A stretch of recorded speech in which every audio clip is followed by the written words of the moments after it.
नमस्कार साथियों, स्वागत है आपका सोया संवाद में। और आज हम चर्चा करेंगे ग्राम रतनखेड़ी, जिला देवास के प्रगतिशील किसान कमल पटेल जी।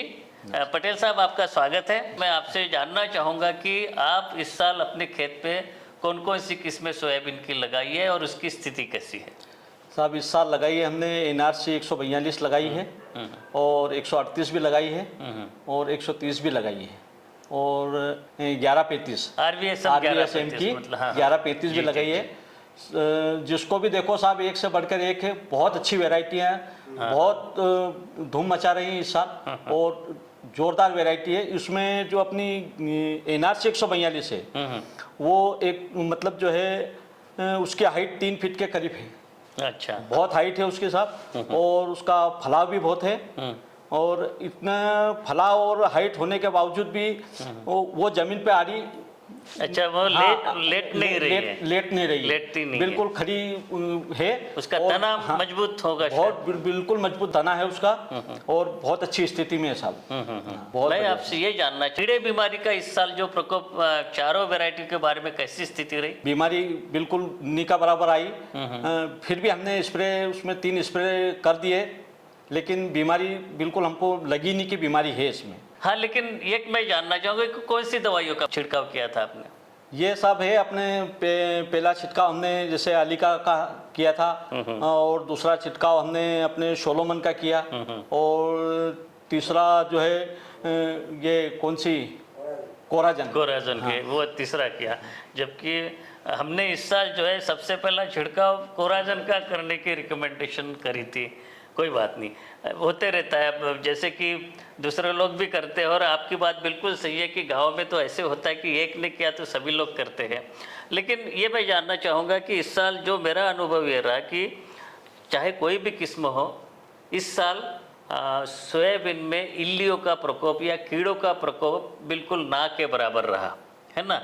लेकिन आखिर में कुछ किस्मों में, जैसे कि जो कुछ लोग लगाते हैं, एक से ज़्यादा कीटनाशक या हर्बिसाइड या खरपतवार नाशक मिला के प्रयोग करते हैं, उसमें कुछ लोगों का नुकसान भी हुआ था। तो क्या आप क्या मानते हैं कि ये क्या सही तरीका है कि बगैर अनुशंसा के जो लोग करते हैं? नहीं, गलत है साहब, वो नहीं करना चाहिए। नहीं करना चाहिए। नहीं तो कुछ जगह पे ऐसे हो गया कि उनकी कुछ जो फसल ही बर्बाद हो गई थी। तो ऐसे जो है कि आप लोग उन किसानों को किस प्रकार से समझाते हैं? नहीं, उनको समझना पड़ेगा साहब कि जब मतलब जो ज़रूरत नहीं है तो उसको नहीं डालना चाहिए और किसी भी दवाई में दूसरी दवाई का जो है वो मिला के नहीं करना चाहिए। और यदि ज़रूरी है तो हमारे इंदौर अनुसंधान में जो है फ़ोन लगाओ, आप बात करो, वहाँ पे हमारे लिए सब कंप्लीट बैठे हैं। जब भी हम फ़ोन लगाएंगे हमारा फ़ोन बराबर उठाएंगे और हमें मार्गदर्शन करेंगे। कमल पटेल जी, आप एक बीज उत्पादक भी है और रतनखेड़ी गांव बीज उत्पादन के लिए काफ़ी लोकप्रिय हो चुका है। तो आप अपने खेत में जो बीज उत्पादन कार्यक्रम लेते हैं, चाहे जहाँ से भी आपको बीज प्राप्त हुआ हो नई किस्मों का, उसके बाद में बीज उत्पादन जब आप करते हैं तो क्या क्या विशेष सावधानियाँ लेते हैं जिससे कि हम दूसरे किसानों को बता सके या वो आपसे सीखे? तो बीज उत्पादन कार्यक्रम में आप अपने बीज उत्पादन किस प्रकार से प्योर बनाते हैं, क्या क्या करते हैं? सबसे पहले तो साहब हम शेड्यूल को जो है कंप्लीट करते हैं, उसमें एक भी दाना दूसरे सोयाबीन का नहीं रखते हैं। अच्छा, बिल्कुल साफ करते हैं शेड्यूल को, उसके बाद में ही उसकी बोनी करते हैं। इसके बाद में भी अगर उसमें कुछ दिखा हमको तो मजदूर करके उसको अलग उसका रोगिंग करवा देते, उखाड़ देते हैं ऐसे पौधों को। और इसके बावजूद भी जब भी हम थ्रेसिंग करते हैं तो उसमें कम से कम 50 किलो सोयाबीन हम उसको अलग करके निकाल देते हैं। मिक्स होने का, हाँ, मिक्स होने का कोई चांस नहीं रहता है। इस प्रकार से हम उसको बनाते हैं। और थ्रेशिंग का मतलब उसका थ्रेशर अलग आता है या कैसे करते हैं? या उसका थ्रेशर वो आता है, वो जिसको बोलते हैं हम अपने इसमें पूनी मशीन के द्वारा हम उसको करते हैं ताकि उसका दाना एक भी कटे नहीं। और मैंने ये देखा कि पिछले साल आपके माध्यम से कई जगह पे ये नई किस्मों का बीज आपके गांव से आके लोग लेके गए। कुछ लोगों ने मेरे से भी फ़ोन पे बात किया था।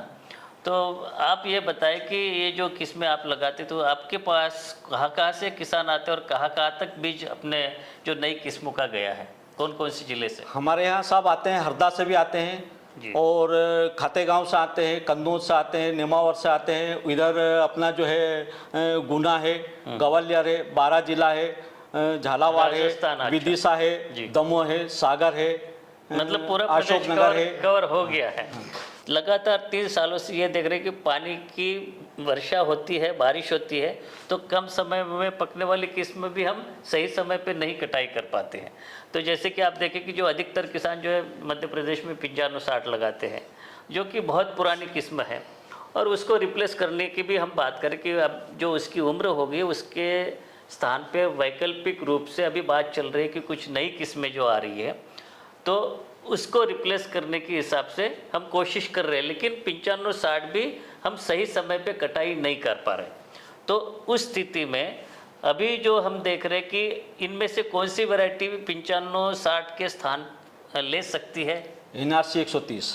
NRC 130 से कम समय में। कम समय। तो मेरा मानना यह है कि आप ये इस बात को एग्री करेंगे कि जो किसान भाई सोयाबीन के बाद में बीच वाली एक फसल लेते हैं, उसके बाद में गेहूँ चना वगैरह लगाते हैं, तो वो ऐसी किस्म को पसंद करते हैं कि जो कि जल्दी से जल्दी खेत खाली कर दे। जैसे कि मालवा में जो ज़िले हैं सोयाबीन के बाद में आलू लगाते हैं, तो ऐसे किसान कम समय में किस्म पकने वाली जो है 130 को पसंद कर रहे हैं। लेकिन जो गेहूँ लगाते हैं या चना लगाते हैं, तो उनका जो क्राइटेरिया अलग रहता है, तो वो मानेंगे कि जैसे वहाँ पे 130 के स्थान पे दूसरी वैरायटी ट्राई हो सकती है। हाँ, 138 और 142 लगा सकते हैं। अच्छा, तो क्योंकि ये क्या है कि 130 के तुलना में दूसरी वैरायटी का उत्पादन कैसे रहता है 142 का? 142 का भी बहुत अच्छा उत्पादन है जी।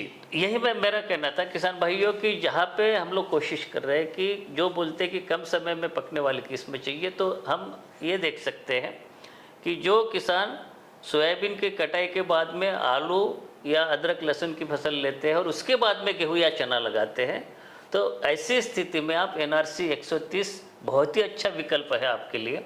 और जो किसान भाई सोयाबीन के बाद में ये जो बीच वाली फसल नहीं लेके सीधा गेहूँ चना लेते हैं, सिंचाई कम है उनके पास में, तो ऐसी स्थिति में ऐसी आपको सोयाबीन की किस्म चाहिए जो कि उत्पादन ज़्यादा देने वाला हो। तो मैं ये आपसे जानना चाहूँगा कि आप जो किस्में लगा रहे हैं, तो आपको उत्पादन जो मिल रहा है इस साल जो आपने लगाए, तो 138 आपने बताया कि उसका पर हेक्टर कितना उत्पादन मिलेगा ऐसे आपको लगता है? अगर तीनों वैरायटी की बात करें, चाहे वो NRC 138 हो, NRC 142 हो और RVSM 1135 हो। 25 से ऊपर ही ऊपर रहेगा साहब इसका, सभी का ज़्यादा किसका मिलने का ये लग रहे हैं? ज़्यादा तो अपने को NRC 142 का है। उसका कितना, मतलब 25 से ऊपर कितना 30 के आसपास अगर जाएगा। ये कमल पटेल जी आपको बता रहे कि अभी तक की स्थिति अगर सामान्य रही, तो अगर मौसम अगर बिगड़ गया तो उसके बारे में तो कुछ नहीं कह सकते हैं। कह सकते अपन। तो 142 का कितना पर हेक्टर कितना मिलने की संभावना है? उसका तो 30 कुंटल तक जा 30 सकता है। क्विंटल। और 138 का आपने 25-26 बताया। 1135 का भी? हाँ, यही रहेगा। अच्छा, तो आज आप हमारे साथ में उपस्थित है यहाँ पे। दूसरे किसान आपसे बीज लेके जाते हैं, आपसे सीख के जाते हैं, आपके खेतों पे आके आपकी फसल देख के जाते हैं, उनको आप क्या जानकारी देते हैं? उनको और आप उनको क्या सलाह देना चाहेंगे? उनको यही सलाह देना जाते हैं हम कि आपको कम उम्र की चाहिए तो आप NRC 130 लगाओ, मीडियम में चाहिए तो आप 138 लगाओ, और थोड़ी सी लंबी उम्र में 100 दिन के अंदर अंदर वाली चाहिए तो आप NRC 142 का उपयोग कर सकते हैं। जी जी।